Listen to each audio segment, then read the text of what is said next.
week. It went all over Philly. It went viral. Over 200,000 people have watched that thing now. And so A.J. Brown and Jalen Hurts don't have a good relationship as friends. They got a business relationship. So Bill Belichick and Tom Brady had a business relationship. Now they're better friends because they're not in the arena, like I said. Let's bring Garry Cobb in. And I want to get Gary's take on this thing here. Yeah, shit hit the fan last week, Garry, here on the program with Angelo. Went all over the place. And just your takeaway that, get this, right out of the gate, Garry. So we have Angelo on. Angelo goes like this. Yeah, when Brandon Graham was on the program, Jeffrey Lurie got wind through Bob Lang that he's saying that the relationship between the quarterback and the wide receiver were not very good. Get him off the air. Howard went over and was trying to be forceful in his approach to get the girl, not meaning to. And all of a sudden, the shit hit the fan. And 11 days later, Howard was fired from WIP. Now, as this thing goes on, I found it kind of crazy that the owner of the Eagles and Marcus Hayes just said, if you don't think Jeffrey Lurie is involved in every single aspect of that football team, you're crazy, because he is. What's your take of this whole thing and how that whole thing evolved? We're talking about the Walter Payton Man of the Year candidate. We're not talking about a liar here. Well, I'm not really that surprised. All of the things you're talking about, I don't have any surprise about it. I mean, first of all, Howard is all over there with the Eagles. You know that he's talking to everybody. Howard's buddy over there with the Eagles. He takes care of the Eagles. He always takes it easy on them, And if you could tell who Howard's in bed with. He doesn't he takes it easy on them. So that's not a surprise. I think Brandon Graham, good-natured guy. He just kind of got out ahead of his shoes, out ahead of his skis, they say, right? Yep. He got out ahead of his skis. And before he knew it had come out, and he going, oh no, what am I saying? Because those guys talk. And really with Jalen and AJ, just like any other relationship, sometimes it's better than it is. Sometimes, other times it's not as good. I mean, now I know you probably wouldn't want to say that about the missus, right? Oh no. No. Hey, I'm a subservient dude in this house. That's for damn sure.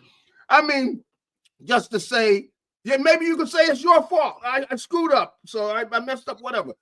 But that happens in relationships, and somebody might leave the house not as loving and everything as much as every day. So stuff happens. But you hang in there with each other, and that's their relationship. So they know they thrive when each other do their job, And so there's some of that goes on. And if you're going to play in the NFL, you are not going to be in love with everybody wearing your uniform.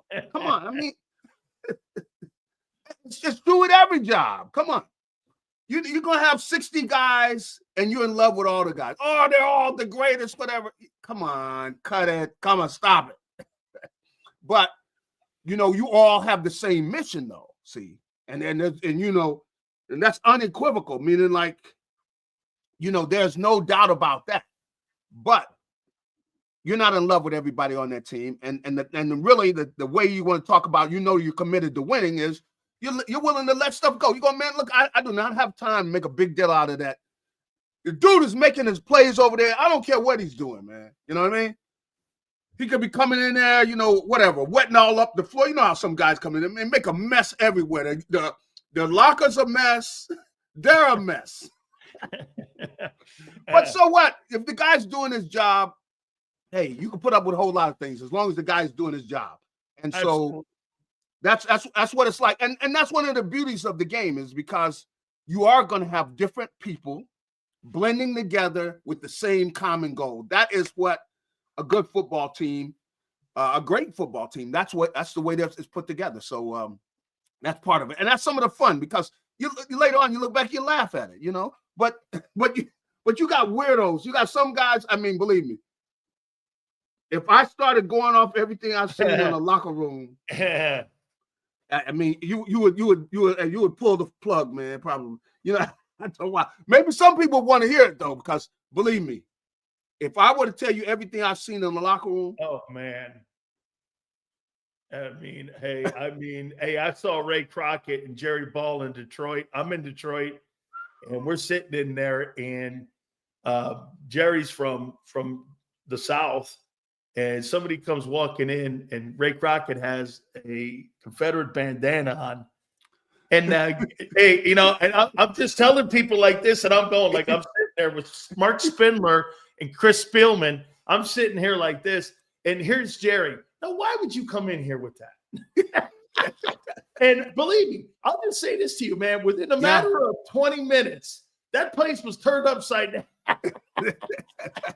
Hey, and see, you know, that is a part of the NFL. You got, you know, the brothers and some good old boys that are lining up side by side, you know, and they got to get it done together. And, you know, guys have to sit down and look, man, we're not going to agree on everything. Right.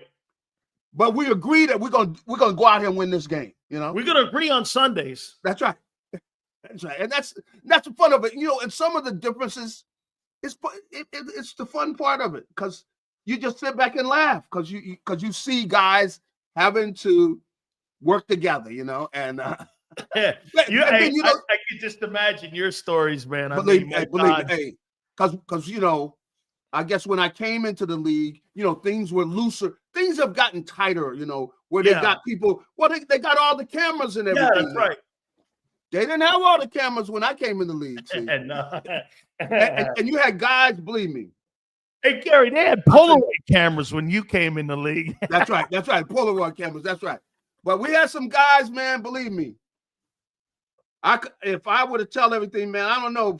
You want to talk about some of it's X-rated, you know? Oh, hey, I get it. It's all about playing on Sunday. Hey, let me ask you this. Yeah. What'd you make of Tanner Manning on Sunday, man? I mean, Tanner McKee. Dude, he looked pretty good, man. I mean, good stuff. You tell me what you thought about the game on Sunday. Well, the kid really, I mean, the kid's got a good arm. You know, clearly he's smooth. He's most of the time he's very accurate. You know, but they haven't worked together a lot, so you could see that where the timing wasn't as good as you'd like it to be with things. But you see that he's got a good recognition of things. You know, he's limited with his escapability and everything. But the kid has got some potential, and you could see where the Eagles probably were smart with letting him play, because they might get some people interested in talking about some draft picks and things. You know, there's no question about it, because he is very. You see, he's got a good feel for reading defenses. It seems like he's able to get the ball out of his hands, and to me, he looked better than some of the quarterbacks I've seen this year. Oh yeah. How about Kenny Pickett? He looked better than Pickett. Yeah. He's got a good feel for the game, and he's smart. You can see that right away. And that's part of what you've got to be able to do, and you got to process a lot of information very quickly, and then you got to be able to get that ball out of your hands. And you see he's got some of the capabilities, and this is without even playing. Come on, the kid hasn't played, what, in 2 years? Yeah. So you can see that why somebody would say, you know what? They go tell that GM, you know, the coach over there, hey, call the Eagles about that kid, you know, and just see where the Eagles are at, you know. And I would imagine that because, you know, he was playing in regular season game, you know, they're going to get some calls about him. And I think they knew they were going to get it. They kind of are hoping, at least. And that's why they didn't mind letting him play. How about this, Gary? Do you have any concern heading into this? First, what'd you make of Barkley being in street clothes on Sunday and not going for the record and seeing all those guys in street clothes? You see, I just had Marcus Hayes on, and he comes from a reporter's view. Yeah. Mine is more from a player's, and I'm sitting there going like, I watched Dan Campbell, the way he coached that Lions team. Yeah. This guy coaches that team with his balls. Yeah, he does. I mean, they just look tougher. They look Yeah. mentally tougher, prepared. They just go about their game tougher. This is what I heard all last week in Philly. Well, we're going to protect our players. We're going to rest our players. We're going to make sure there's no injuries to our players. I thought that was soft. And when I watched him put the wood and the whooping board to Minnesota last night, I thought there lies the difference between the two teams. One guy believes in putting his foot on the gas pedal, and the other one is cautious. You can't win a championship, Gary, being cautious. You just can't. Well, we'll see how this whole thing plays out, but there's no question that Detroit, you're right, they got the pedal to the metal right now. They're ready to play. They act like they're ready to play the game right now. So they do push it. The whole way they play the game, there's no doubt about it. And the Eagles, if anything, they could be criticized for, as we've seen most of the year, start slow. You start slow against the Lions, you could be done. You go in at halftime and you might as well go ahead on home.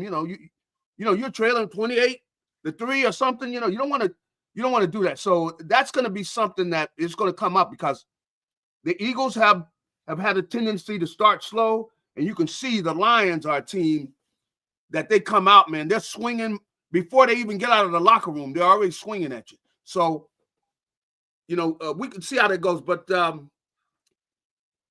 I'm very interested in what's going on with Jalen. Yeah. Right now we don't know. I heard he did something. He went out and did something, but everybody's going to have their eyes on him. And here they are. They have started slowly most of the season, and here he is going to be coming in after not playing in a few weeks, almost a month, Gary. And they're the 30th. They're the 30th ranked passing offense. Do you have concerns heading into Green Bay that he's been off, hasn't practiced? It's been really basically 3 weeks. Okay. And he's coming out of concussion protocol, and he's heading into a Green Bay game, albeit it's at home. But do you have concerns with this? Well, I think, I don't necessarily, but maybe they do, because I don't know how you could be that confident, but he got to show up, man. He's got to come out. It's time to show up. There's no time to wait. Right now, it's show up now. You take a little time off. Hey, you're going to be into the off season. You take a quarter off, and you're going to be in there taking a shower, and your season's over. So nobody's got any time for hand holding or anything like that. They need Jalen. Hey, it's time to go, man. It's time to go. And I know he felt that way, and that he's worked all this. He put in all this work for this time. They want to make up for last year, and they still want to get them a title. And I know they feel like they're good enough to do that. And they should be able to play with all these teams, but they got to play their best football. There's no doubt about that. Gary, who do you believe is under more pressure heading into this game on Sunday, Hurts or Nick Sirianni?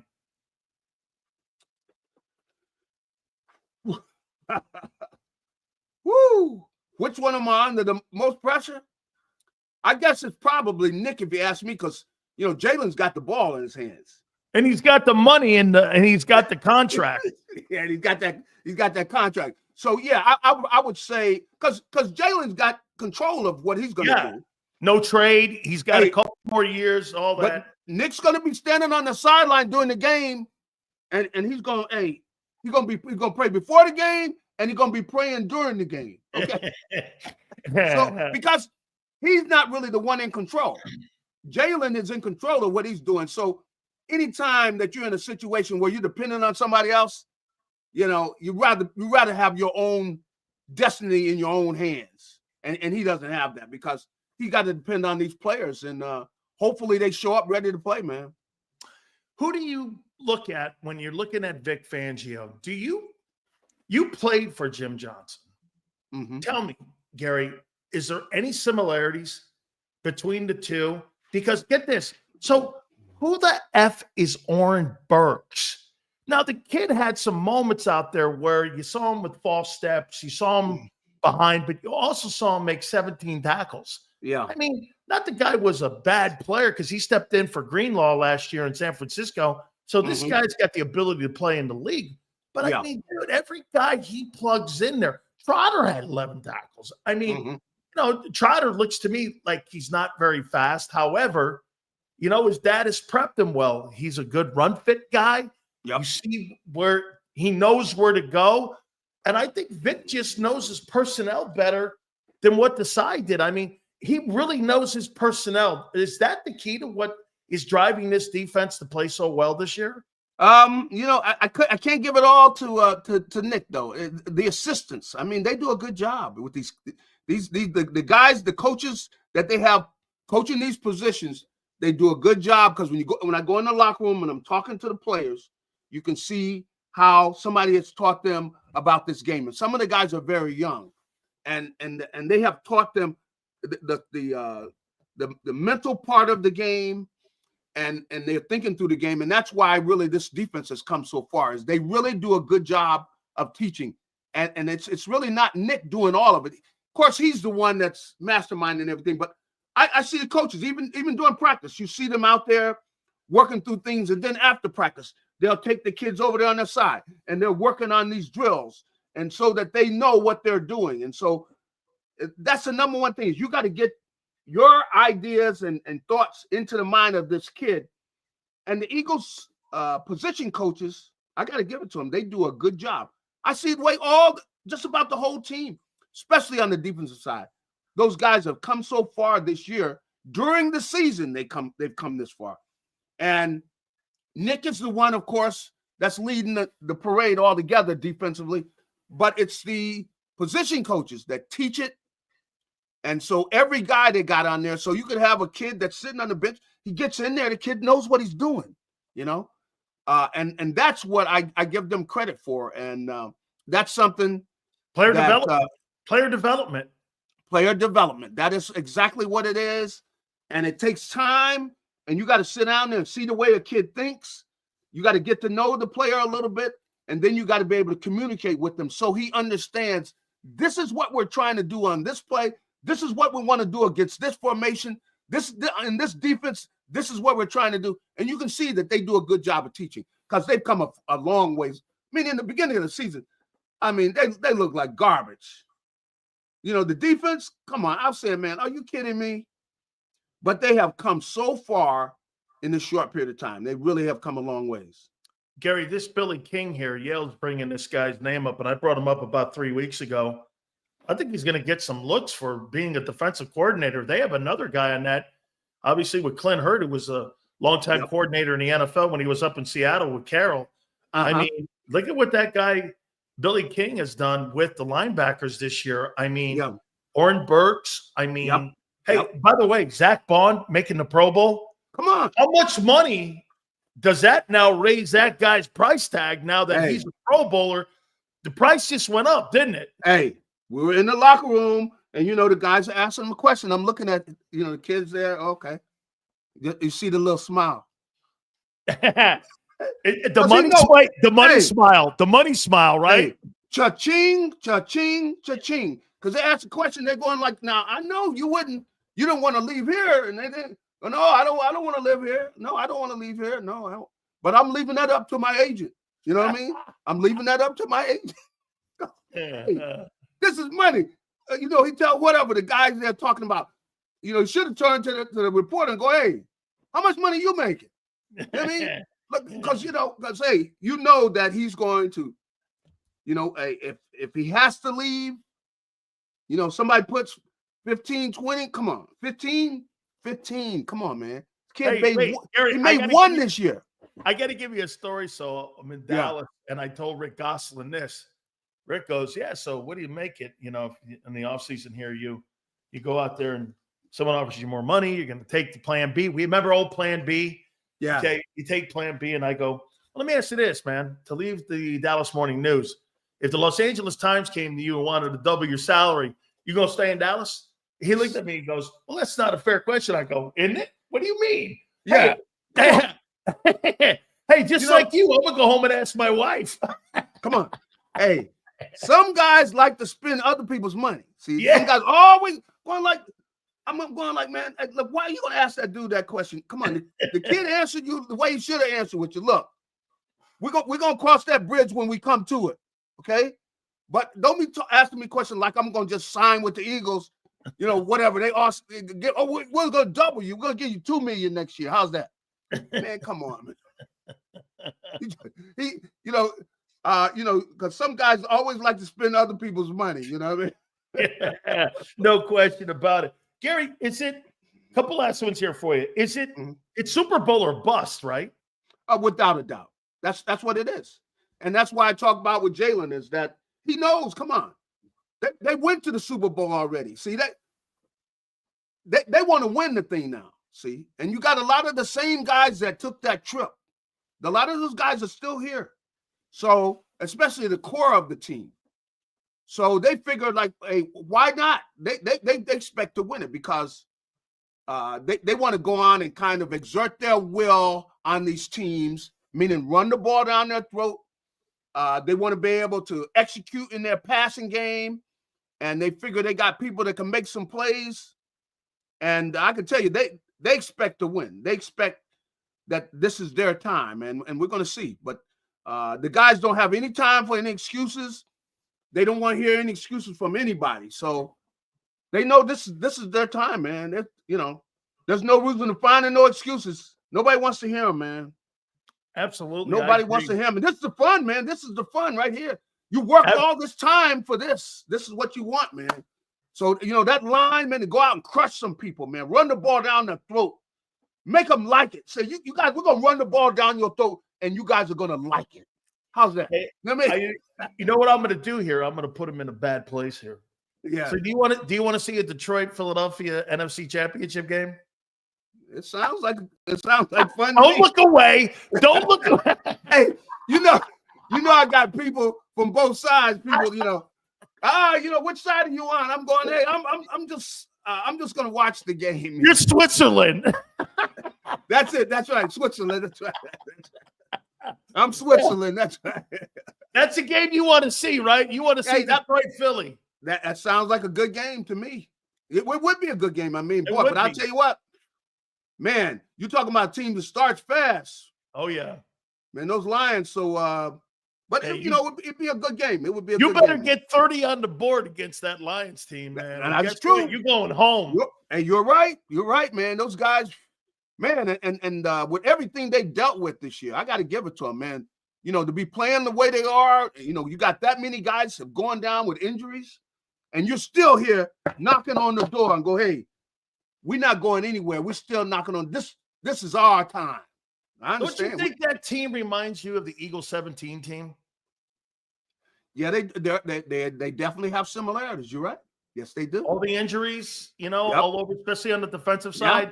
Yeah. They lose the running back Montgomery, who was on his way to a grand himself. That's right. And in that Super Bowl game is the way that Detroit plays, which is you better score, man. You better be trying to score, and they outscored New England and what was a great Brady's great teams, man. So we'll see. It's gonna be fun, man. Absolutely, it's gonna be fun. Gary, thank you so much, my friend. All right, hey, have a good one. You got it. Our good friend Garry Cobb from Fox 29 in Philadelphia. Make sure you check out his work and all that. So we appreciate it. So let me write something down here. This is what I would do. Zach Bone's a Pro Bowler now. So this is what I would do on a cocktail napkin. Oh, Howie. Here's the amount of money that I want on a 3-year contract. How you doing? $1 million. Then 45. How much do I want? The signing bonus of that? Take that. So this is what I would say. Let me see if I can do that right. Then, okay, the earning. All right. I want $45 million over 3 years. And I want 25% of that in sign-in bonus. And if you want to come down to 13 and you give me more money up front, we're good. 13.5. I think that's what Patrick Queen got a year ago. What would you do? You're Zach Bond. Or behind door number 2, you do this. Let me go in the open market. Put my services up to 32 teams and see what my value is on the street. How you doing? What would you do? 3 years, $45 million. By the way, we have supers. I saw you, Pumper. When we had on Marcus, we got a bunch of supers we haven't read. So I promise you, you know better than that. We'll always read those. Would you sign it? Because the price tag just went up. Price just went up. All right. I sure hope we get a update on